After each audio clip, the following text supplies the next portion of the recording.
অসুস্থ হয়ে হারিয়েছেন চোখের আলো, কিন্তু মনের জোর আর প্রবল ইচ্ছাশক্তিতে শ্রবণ শক্তির মাধ্যমে পবিত্র কোরআন মুখস্থ করেন মিরাজুল ইসলাম। এরপর থেকেই নিজেই শিক্ষক হয়ে উঠেছেন। অন্ধত্বকে হার মানিয়ে ১৫ বছর ধরে কোমলমতি শিশুদের কোরআন শিক্ষা দিচ্ছেন হাফেজ মিরাজুল ইসলাম।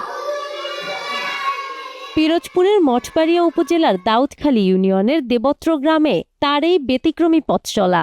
১৯৯০ সালে জন্ম নেওয়া মিরাজুল ১৪ বছর বয়সে টাইফয়েডে আক্রান্ত হয়ে ধীরে ধীরে দৃষ্টিশক্তি হারান। তবু বাবার স্বপ্ন পূরণে ২০০৮ সালে যশোরে পড়াশোনা করে ২০১১ সালে অর্জন করেন হাফেজ খেতাব। টাইফয়েড জ্বরের সমস্যার কারণে আমার এই দুটি চোখে সমস্যা হয়, চোখ দুটির আলো হারিয়ে ফেলি।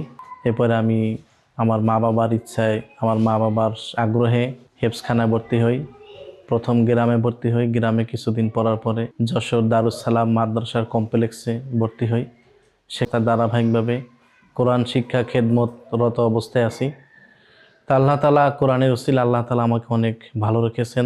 বর্তমানে মাত্র ৬,০০০ টাকা বেতনে একটি মাদ্রাসায় শিক্ষকতা করছেন তিনি। এরই মধ্যে তার হাতে ৬ জন শিক্ষার্থী হাফেজ হয়েছেন। কিন্তু এখান থেকে তেমন আমি অ্যামাউন্টের বেশি কোনো হাদিয়া বেশি পাই না, কিন্তু আমার বর্তমানে একটু চলতে কষ্ট হয়। শিক্ষকতার পাশাপাশি তার জীবনযাপনে এই মাদ্রাসার ছাত্ররাই তার চলার পথের সাথী। টয়লেটে যাওয়া, গোসল করা, খাওয়া দাওয়া, এমনকি কোথাও বেড়াতে যাওয়ার ক্ষেত্রেও ছাত্ররাই তাকে সাহায্য করে থাকে। সে ছোটবেলা থেকেই চোখে দেখে না, কিন্তু মানুষকে কোরআন শিক্ষা দিচ্ছে এবং মানুষকে আলোর পথে নিচ্ছে। সকালে সকালে এসে আমরা কোরআন শিক্ষা নিই। তার এমন কাজে উৎসাহ দিতে সরকারি সহযোগিতা দেওয়ার আশ্বাস দিয়েছেন উপজেলা সমাজসেবা অধিদপ্তর। অন্ধ মানুষ সমাজসেবা অধিদপ্তর ওনার পাশে আছেন। ভাতার আওতায় আমরা শুরুতে এনেছি।